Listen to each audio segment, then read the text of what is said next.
Today I'm going over the section in Chapter 8 called The Difference Between Imprisonment and Freedom. There is a rationale for choice.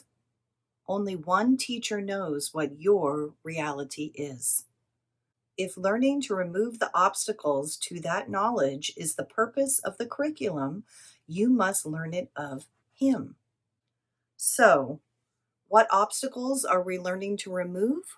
We're learning to remove the obstacles of the ego. The ego makes obstacles to our truth. So that's what we're learning to remove. That is the purpose of the curriculum. And that's why he's saying you must learn it of him with the capital H, because who does the curriculum come from? The curriculum comes from Holy Spirit.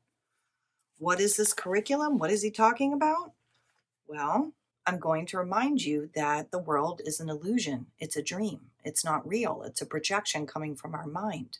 Our real truth is spirit, being one with God and one another, eternally extending love. That's our real truth. It's just beingness. There is no duality there. That is our truth. That's where we really are right now. But when God created its one child, that child, which is us, had a thought.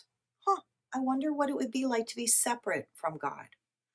And because our thoughts are so powerful, we instantaneously made a universe, a multiverse. We made the Big Bang with our mind. We made this false world. We made this false universe as a place to hide because we thought we destroyed God. We thought we had done something really terrible. And as the Course teaches us, ego always speaks first and loudest, and spirit always waits quietly, whispering our truth to us. So in that instant, we thought that we made a multiverse and we thought that we went there to hide. But what the Course teaches us is really that was just an instant that happened. As the Course tells us, not a note in heaven's song was missed. It was instantaneous that we had the misthought, the miscreation, and then returned our mind back home. So what we are experiencing now is that instant. Imagine it in a bubble, a little thought bubble that we had going, I wonder what it would be like to be separate. Imagine that little thought bubble. We, in our mind, are still in that thought bubble, except we took that bubble, imagine it as a sphere, okay? And that everything was over in an instant. But our mind is still there. We are still identifying with that false reality of that thought bubble. And we've taken that thought that's in that sphere that happened in that instant, and we have unraveled it, okay? Like a ball of yarn. We have unraveled it, and we are experiencing it linearly, even though it didn't happen linearly. In fact, time doesn't even exist. There's no such thing as linearly. Everything happens at once. Everything is better represented by a sphere. This line, this linear thinking, this is egoic thinking. Time doesn't exist. We made it. So we have taken this tiny little instant where we had this misthought, this crazy mad idea of what it would be like to be separate from God. Our mind is trapped inside that thought bubble. It has unraveled that thought bubble and is experiencing it as eons of time. And we just keep reincarnating into new illusory bodies to keep repeating the same lesson over and over and over again. And what is the one lesson? We are not really in this thought bubble, in this universe, separate from God, separate from one another. We're not really there. We're really still in heaven at home with God, extending love eternally. And heaven is not a place, it's a state of mind. It's a state of oneness, extending love. That is our true home. That's where we really are right now. And the purpose of the Course is to wake us up from the dream, from that thought bubble, to get us out of that thought bubble, to get our mind out of there and heal our mind so that it goes home to our truth. So the curriculum that is set for us is the curriculum inside of that thought bubble. Remember, God doesn't know anything about our existence in the thought bubble. Why? Because it's not real. It's an illusion. God only knows what's real, which is our eternal beingness, extending love. Okay? That's all that God knows. And that's all that we really know when we know our truth. But we are mistaken. We're having a dream. We're trapped inside the bubble. And Holy Spirit is the voice for God inside the bubble. It's the memory of God inside the bubble. And Holy Spirit knows everything inside the bubble. Okay? God knows nothing of us, but Holy Spirit's job is to be inside that bubble. And Holy Spirit has a curriculum for each of us each time we incarnate into a lifetime.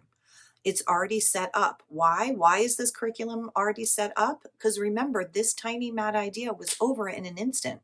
So even though we're playing it out linearly in our mind, it's actually already over. That instant is already done. The universe is already over, and we have already returned back home.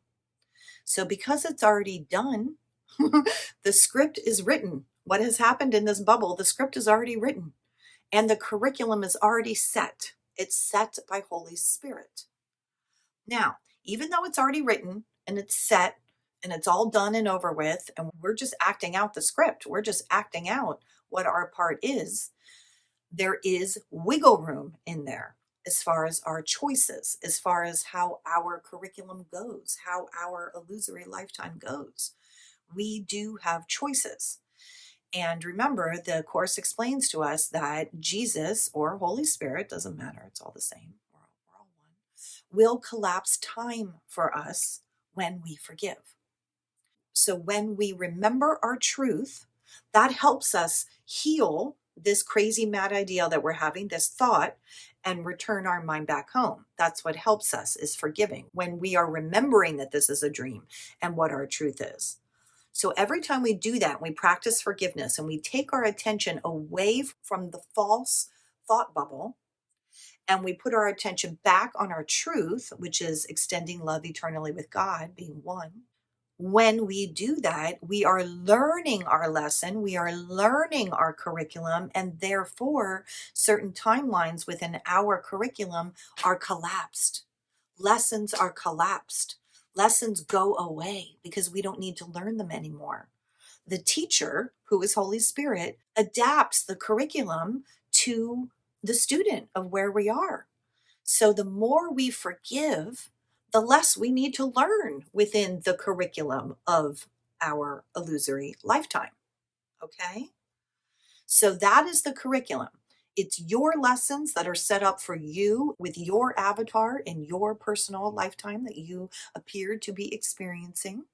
And even though all of our curriculums appear different on the outside, when we're born, where we're born, who we end up being in that lifetime, which people cross our path, which lessons we need to learn, it looks different for everyone. But in truth, when you reduce it all down, it's the same lesson we're all having to learn. It's the lesson of denying ego and enforcing spirit, so that we can re-identify with our truth and heal our split mind. Why is our mind split? Because a part of us knows our truth and knows that we are one with God, extending love eternally. But another part of us believes in this thought bubble and believes that we are separate from one another and from God. So that's what we need to heal. That's what the curriculum's for.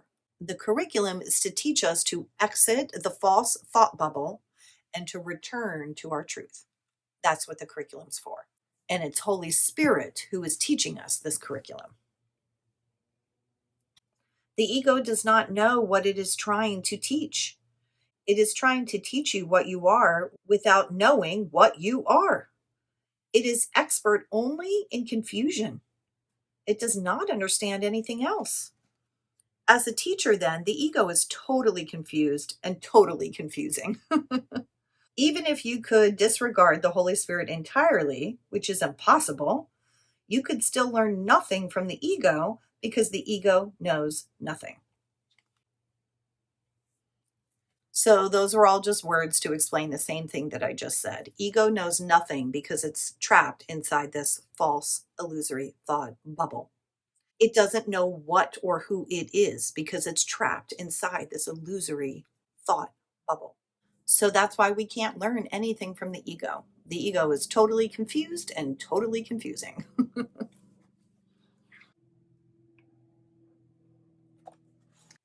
Is there any possible reason for choosing a teacher such as this? Does the total disregard of anything it teaches make anything but sense? Is this the teacher to whom a son of God should turn to find himself?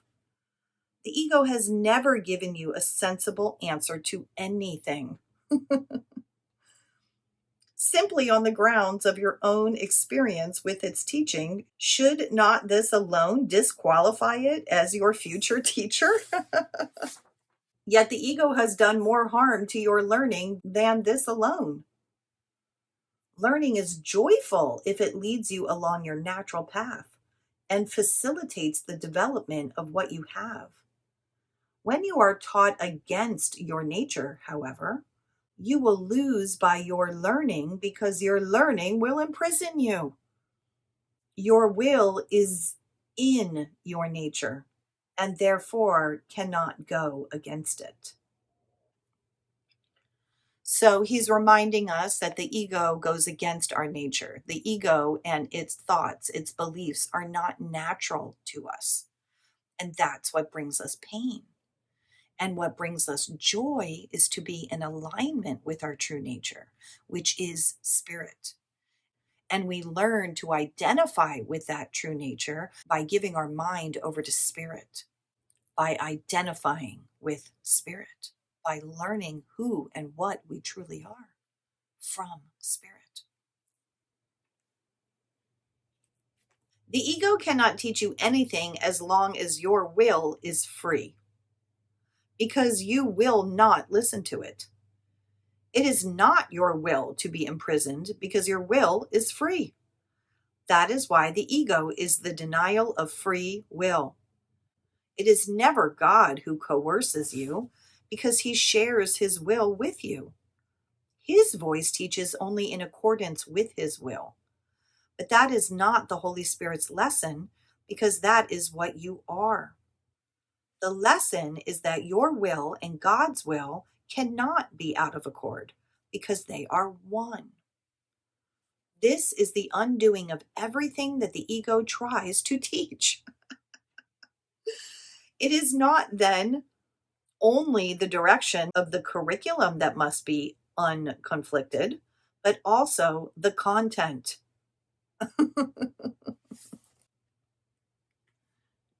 Okay, more beautiful words to tell us that the ego's beliefs and thought system is unnatural to us. It is not something that we would choose with our free will, and that it keeps us imprisoned. But Holy Spirit is natural to us. We do choose that with our free will when we are not imprisoned. But usually we are imprisoned within the ego thought system. That's why we need a course like this to help us to train our mind to get out of this false illusion and return our mind back home so that it can be healed.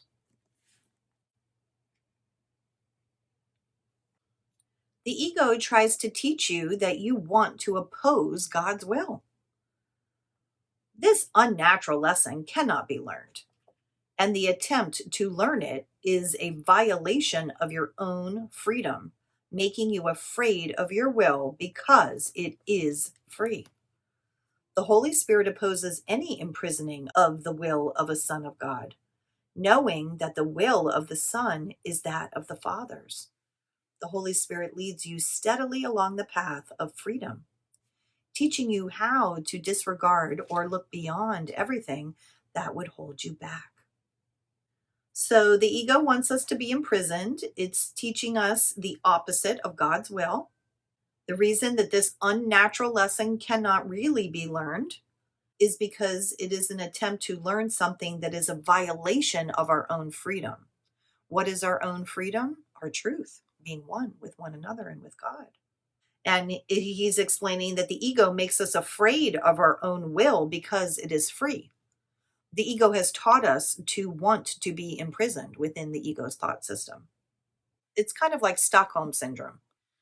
We think we have fallen in love with the ego. We think that that is what we want to chase after all of the time and what we want to identify with.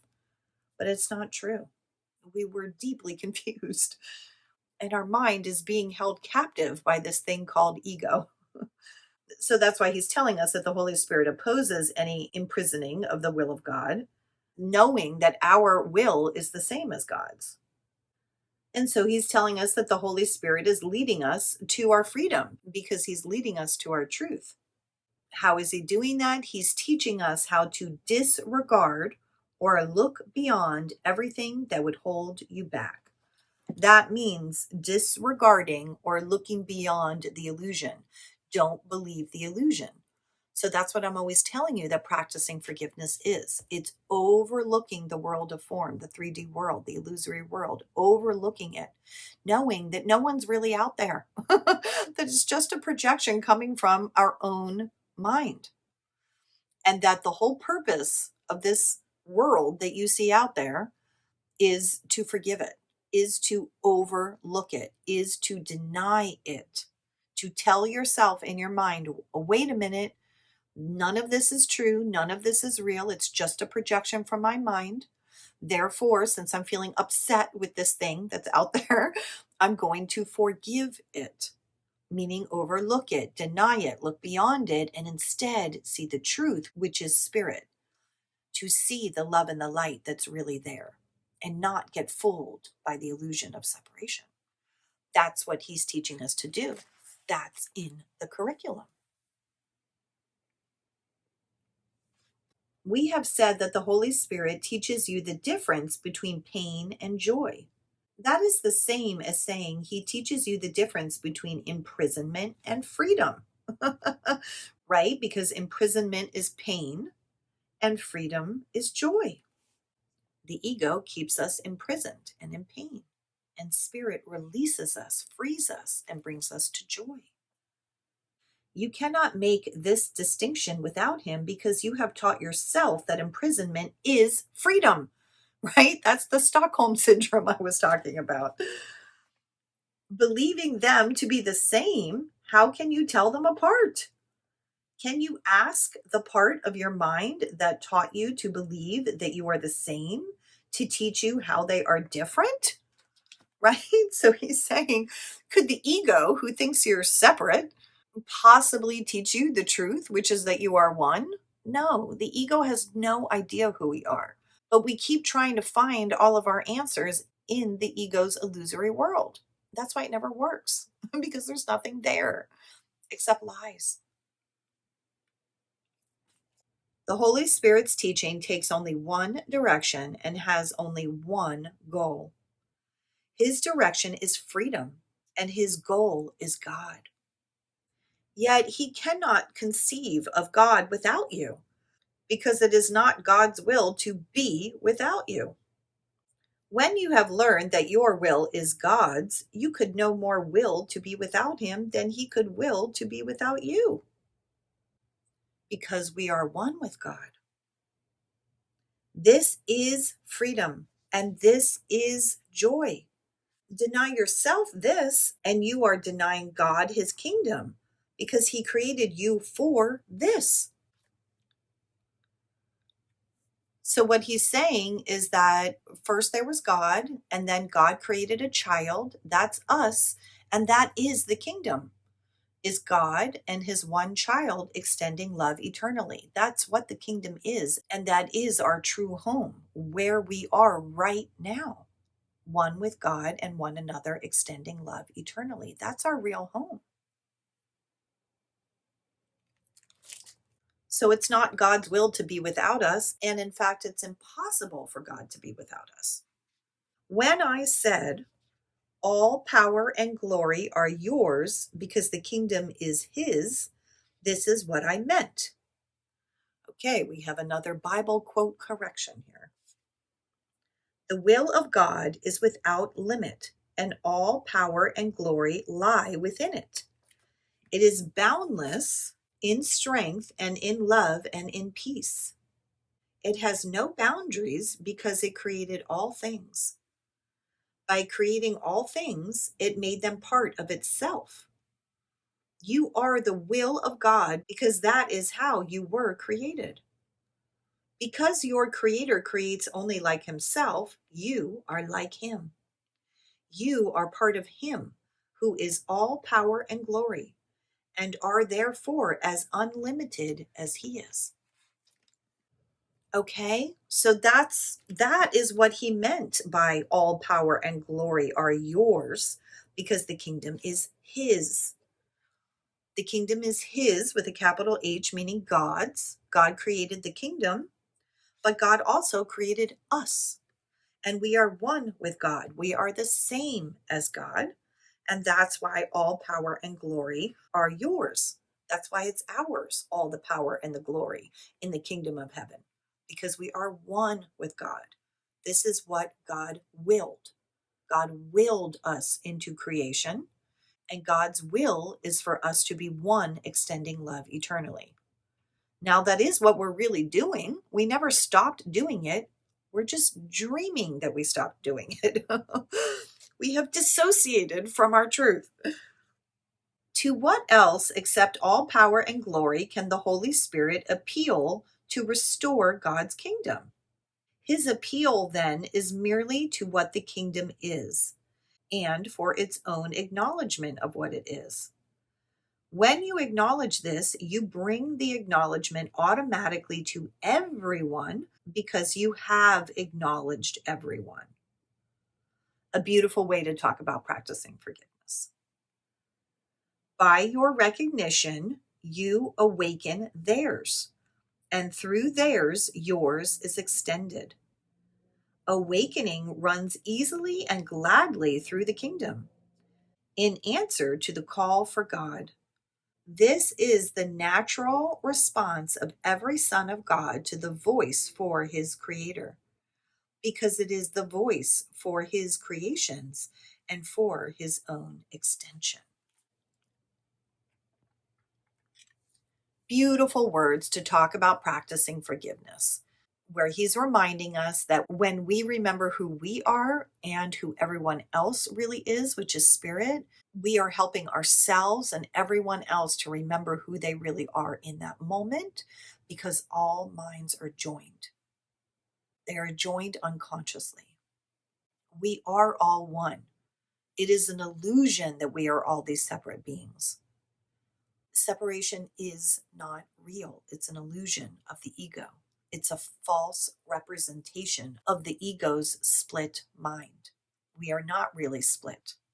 We are really whole. And that last paragraph was reminding us that the way for us to extend love is to do it in our mind with our perception of knowing that everyone and everything out there is just love. And so are we. And that is the only way to truly extend love. That's the only way to express real love. Later in the course, he's going to describe holy relationships. Part of our curriculum here in this illusory world is to develop holy relationships with everyone and everything, which simply means knowing the truth of who and what they really are. That's how the relationship becomes holy. So there is a way to live in this world, but not of this world. That is what Jesus did when he lived here. This is what he's teaching us to do with this course. This is the curriculum of the Holy Spirit. There is no such thing as time. There is only the now moment. So we have given ourselves and our dream as much time as we need to keep practicing forgiveness so that we can completely wake up, just like Jesus did.